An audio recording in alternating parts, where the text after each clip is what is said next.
don't know of any way to measure the effects on our lives, to measure the effects on our world over these past about 4 months.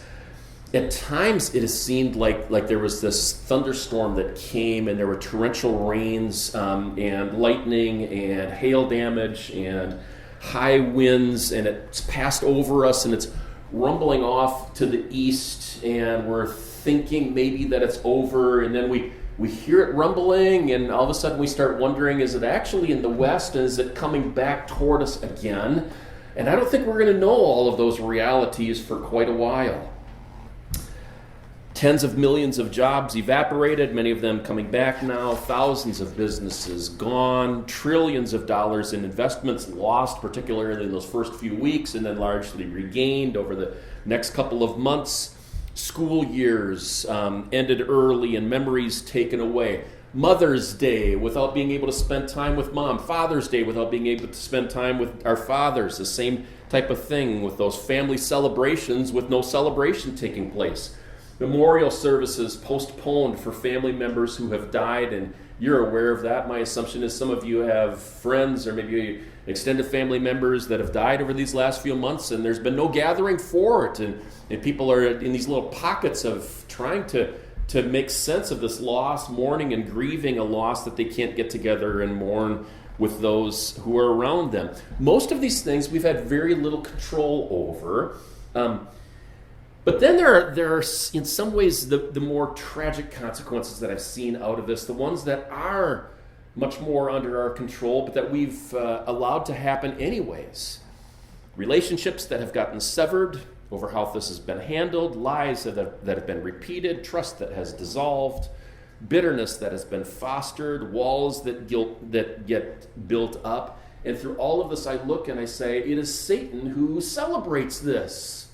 Satan celebrates in the pain. He celebrates the accusations of our political leaders. He celebrates the scoffing and the smugness of people on the right hand or on the left, on the right or on the left. He celebrates our lack of unity, our lack of consideration. He celebrates our arrogance. He celebrates the anger, the hate, the self-righteousness, the lack of caring, the lack of reaching out. This has been a heyday for the enemy in many respects. It is time, I believe, for God's people to regain the upper hand where we might have lost ground. So I want to share some truths related to that this morning. The first is this: it is okay to acknowledge that this has been a time of loss, particularly emotional loss or loss of community. It's okay to have struggled during these months. It's okay to come in this morning to worship and maybe expect things to be somewhat different, but maybe not quite as different as they are, and to get in the car afterwards and say, wow, I didn't expect that, and it wasn't actually maybe what I was hoping for. You were created with an ability to know when things aren't right, to know of the unfairness of when something is taken from you, wrongly taken from you, when something is withheld from you.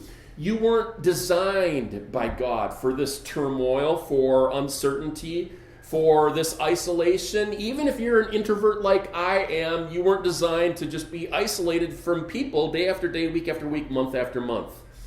So God knows, and He understands our frail condition, and He expects us to struggle. The very name Israel, I don't know if you're aware of this, the very name Israel, the name for His chosen people, means He struggles with God. And so God knows that we are frail, that we have this struggling part of us because we aren't in control. And that's ultimately a good thing, even if sometimes it doesn't seem that way. David wrote in Psalm 103, verses 13 and 14, "As a father has compassion on his children, so the Lord has compassion on those who fear Him. For He knows how we are formed. He remembers that we are dust." David, the great writer of so many psalms of lament, is saying that God is well aware that we struggle. David is saying, and it's okay that we struggle, because God is the one that made us that way. He is the one that formed us out of dust.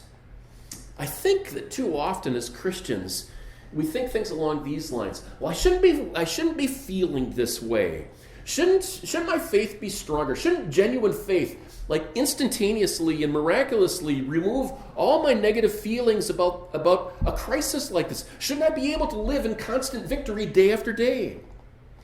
Sometimes I think it seems like there are segments of the church that have fostered an environment of subtle shame in the Christian community that actually is, I think, quite inconsistent with biblical examples and truths. People are tempted to think, I shouldn't have been so knocked down by this. I should have been able to handle this season better. I should be over this by now. That shouldn't have been such a big deal for me. But losses that we experience, particularly significant losses, they don't just go away magically. Ignoring them by trying to keep them like under a rug, that takes energy and it saps us, and it doesn't result in resolving those problems, and putting up a false facade isn't what we see in Scripture. You think about the different characters in Scripture. Jeremiah was known as what? The weeping prophet. Moses cried out to God. David cried out to God. Elijah cried out to God. Some of our greatest heroes from the Old Testament go to the Garden of Gethsemane, and God cried out to God, for crying out loud. Now, I know for some this stretch has been a minor speed bump, and that might be true for you. But for many others, it hasn't been minor. And if you're one of those whose thoughts have been along the lines of, this is one of the toughest stretches that I've been through, I think that kind of honesty will serve you well in the long term. I think Moses and David, Elijah and Jeremiah, and in addition, Job would all say, welcome to the club. We've all said the same things. We've all been through hard stretches, and all of us have cried out to God and said, this has been a really hard stretch. That honesty it's not antithetical to faith. It's part of our faith because we are human beings with our weaknesses and our failures and our limitations, and God knows that, and He wants us to acknowledge that, as if, rather than trying to live life as if we should be able to handle every difficult thing that comes our way. Remember, I've shared it with you before. I'll probably share it at some point in the future because it's one of my favorite quotations from Matt Chandler, where he says, God knows it's scary to be us. Listen to Paul's words from his letter to the Romans, words that you're probably familiar with. Romans chapter 8, verses 22 and 23 say this: we know that the whole creation has been groaning as in the pains of childbirth right up to the present time.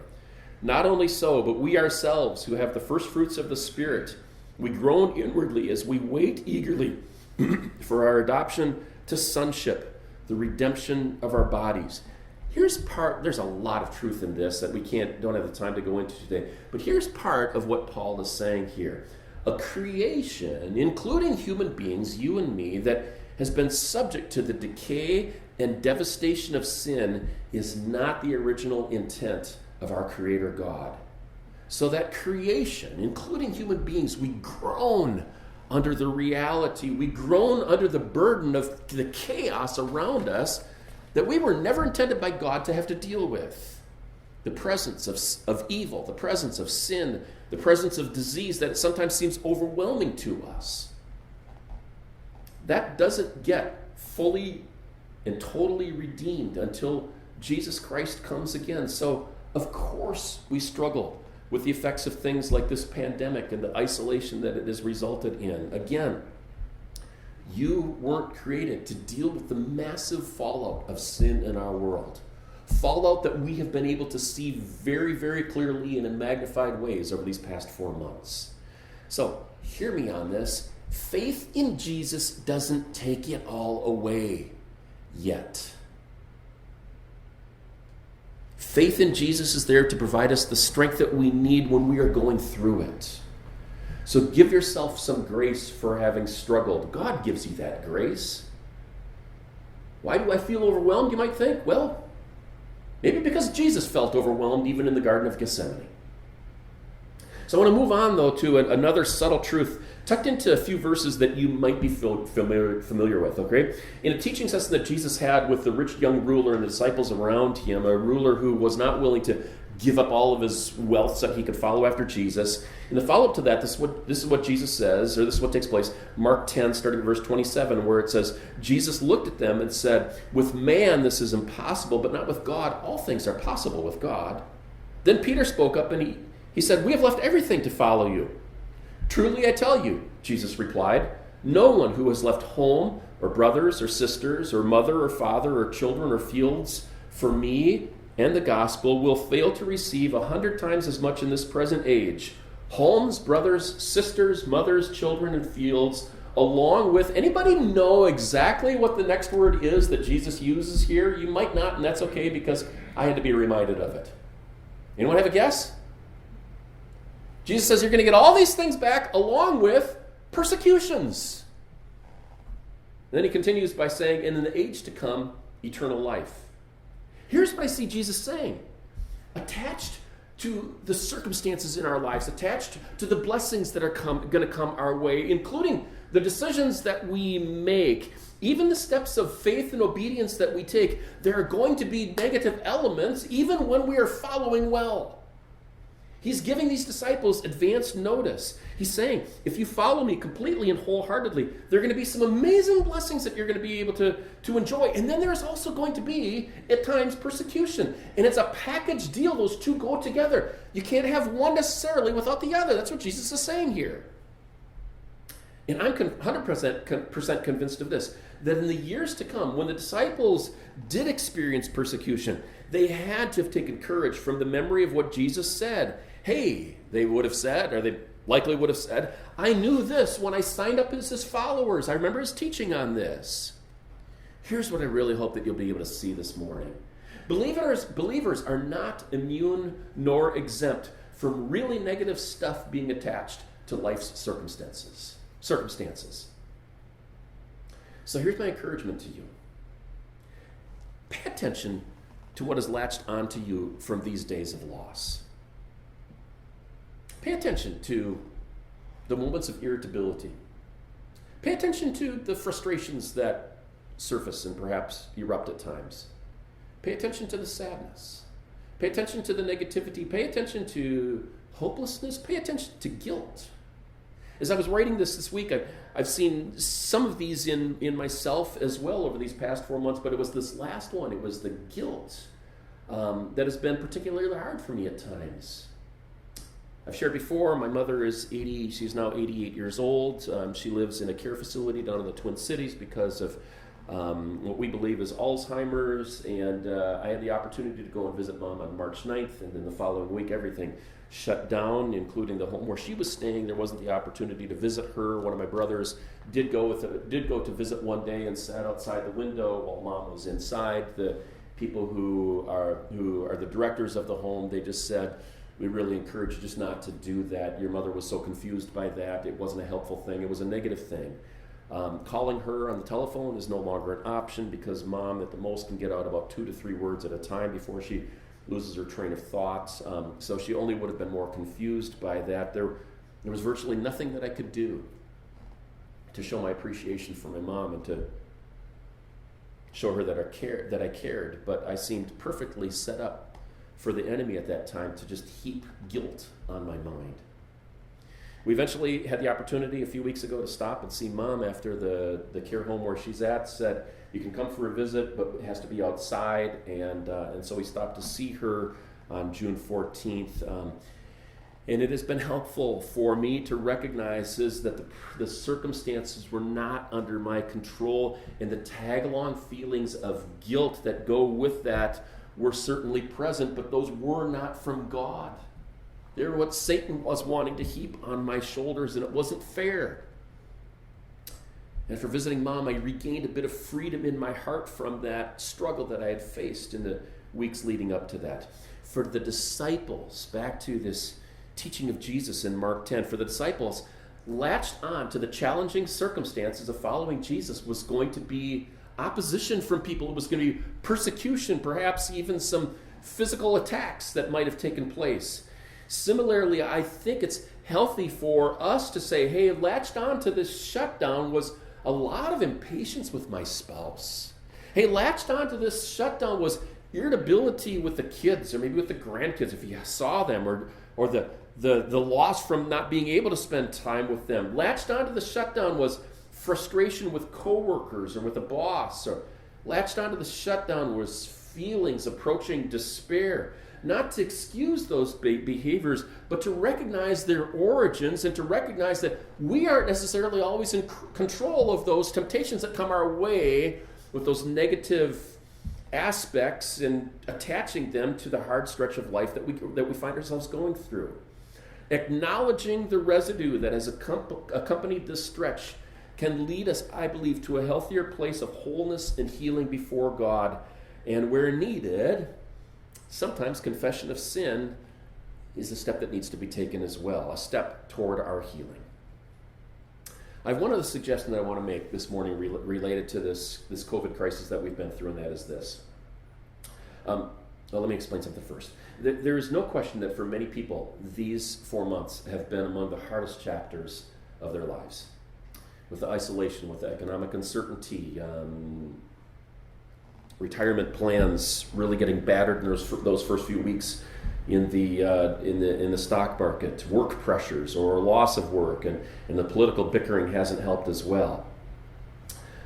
A couple of weeks ago, I heard a Christian counselor share a thought that I've reflected on, and I've done a bit of study on it since then. The counselor said that we sometimes attach labels or even names on the hard seasons of our lives. We describe them, even if only just in our own minds, and never put an actual name to them, but we start to, in our minds, think of a particular season of our lives, and we attach some type of description to it.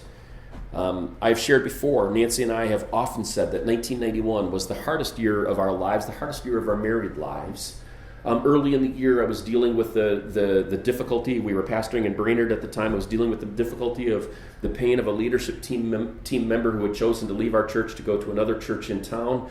In the spring of 1991, our leadership team had to confront a different member on the leadership team who was lying about me to yet another member of the leadership team, and we had to unravel that and actually had to bring the district superintendent up from the cities to try to deal with that. Also early in that year, we found out that Nancy was pregnant, which was a surprise. We were happy with 2 kids, but a third one was going to be neat, but it was throwing our world into a little bit of an unplanned stretch. And then in her 5-month checkup, which I believe was in late June, early July, it revealed to us that she was pregnant with twins. At that time, we also thought that the door was going to close for us to go overseas as missionaries, because 4 kids is really, really hard on any couple trying to go through language study. And then about 6 weeks later, after the checkup that revealed that we were going to have twins, the twins died and they were stillborn. It seemed like everything had imploded on us during that year. It was a hard and very, very painful year for us. I remember as we got to the end of December, and I've shared this before, as we got to the end of December, I could not wait to take down the 1991 calendar and replace it with the 1992 calendar, thinking that certainly it can't get any worse next year than it's been this year. 1991 seemed like our year of the valley of the shadow of death. But as time has gone on, and by the way, 1982 was a much better year. Diana was born that year, and so that was like huge, huge blessing for us. There were many other things that went much better. But as time has gone on, as we have hopefully matured, or at least Nancy has, as we've periodically looked back at 1991, we would no longer stop at saying that it was the hardest year of our lives, because it was more than that. God made it more than that. We have seen that it was clearly the year of greatest growth in our lives for a very long stretch of our married lives. As we look back, we say 1991 was the year when Larry and Nancy grew up, or at least Nancy grew up, and I saw her growing up. Okay, anything that was superficial that we tried to gain our strength from that year, we realized it couldn't sustain us. It couldn't hold us together. Our need for God became more apparent. Our empathy for others going through deep life pain was incredibly deepened. Our confidence in our own plans was stripped away, and submission to God's will, in God's way, and in God's timing, it grew immeasurably that year. It was a watershed year that we have said numerous times We wouldn't want to go through it again, but we'd never want it deleted from our story. If our lives were like a tree and that tree got cut down, as you would look at the stump of it, we would be able to point back at 1991 as being the year of greatest growth, even though it was a year of great hardship for us. Renaming something is what we actually have done kind of related to 1991. I no longer just call it the year of our greatest pain. It was the year of our greatest growth. And renaming something is a biblical thing. Do you know that? The Bible speaks of towns that were renamed, or places that were renamed, and periodically people were renamed, and you're aware of those. Often they were renamed by God. Abram, which meant exalted father, was renamed Abraham, the father of many. His wife, and I think I've always mispronounced this name until I looked up this week and realized that the pronunciation of her name is not Sarai. The pronunciation of her name is probably Sarai, and Abram's wife, Sarai, which Scripture gives no indication that there was any meaning to that name. She was renamed Sarah, which means princess. Well, think of princess, and you think of royalty. Jacob was given the new name Israel, again, reminding you he struggles with God was the name that was given to Jacob. Naomi unwisely renamed herself Mara, which means bitterness. Simon was renamed Peter, meaning the rock. Saul was renamed Paul in the New Testament. And as I took the time to study it this week and to look at each of these stories of individuals that were renamed, every one took place at a significant moment in time for them. Let me just share two examples. For Abraham and Sarah, it was when God renewed his covenant with them, and near the time that God announced that they would become parents within a year. Sarah's new name even speaks of the start of a royal legacy that would follow from them. Saul in the New Testament was given the name Paul at a significant moment in early church history when he was embarking on the first missions trip that would eventually open the door of the gospel to get out to the Gentiles, which is how we have found faith, because I believe most of us are probably 100% Gentile or 100% non-Jewish, with maybe a few exceptions regarding that. Okay, so his name would no longer be associated with Israel's failed first king, King Saul. His name would be totally different from that, and I believe that was intentional on God's part. It's almost as if renaming them launched every one of them toward greater spiritual realities. Now, this concept of renaming things, it might not fit every personality. I understand that. But I think this. No, I know this. I know that my perspective on 1991 is healthier when I think of it as our year of significant growth rather than just our year of deepest pain.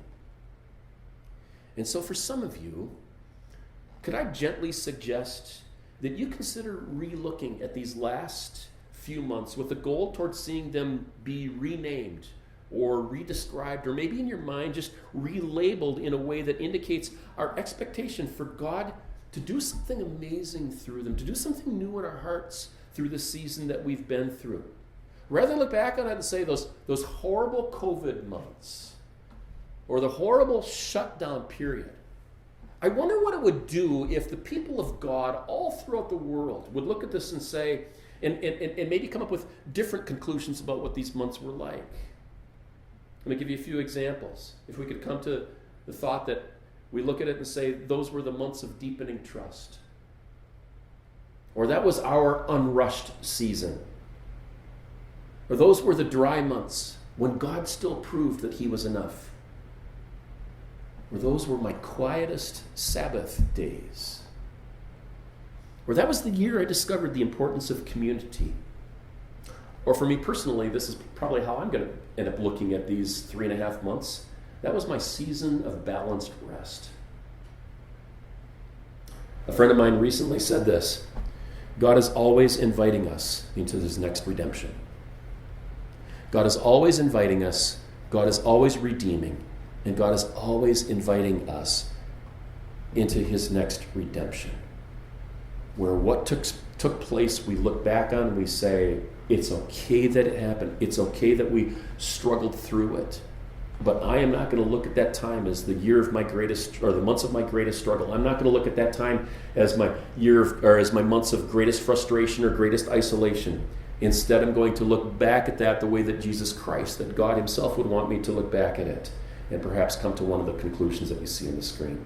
If we embrace that reality, if we consider relabeling this stretch that we've gone through with an air of anticipation rather than, I'm just glad it's over, here's what I believe. I believe that we will become people of optimism. I believe that we will see God accept the invitation from us to redeem these months. I believe that we will rob Satan of his claims of victory. I believe that he will use us to be the source of great hope to others around us. Let me bow for a closing word of prayer.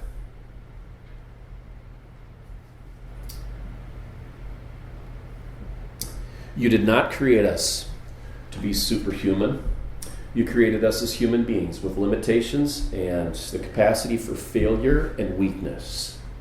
And God, rather than chafe against that, rather than just leaving ourselves in a condition of frustration at the circumstances in our world that have been more powerful and more controlling than over our lives than maybe we would want them to have been, we choose to look to you, God, and we say, this season that we have been through, yes, we struggled with it. Yes, it was a tough time for us, but that is not the end of the story. That is not the final word in this chapter.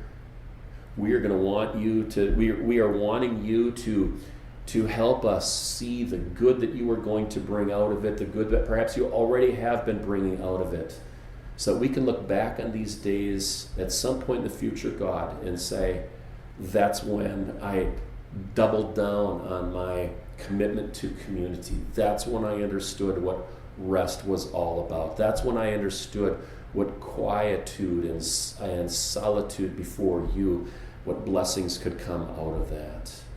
God, I believe the only way these last 4 months are going to be wasted is if we make the choice to waste them, because I know up in heaven you are saying you don't want that to happen. I thank you again, God, for each one who was here. I thank you for having brought them to this place. I pray that as we leave, we would know that you look down on us with joy. You look down on us with anticipation for what you have yet to accomplish in our lives in the days and weeks to come. I praise you for that. May we turn our faces to you. In Jesus Christ's name I ask it this day.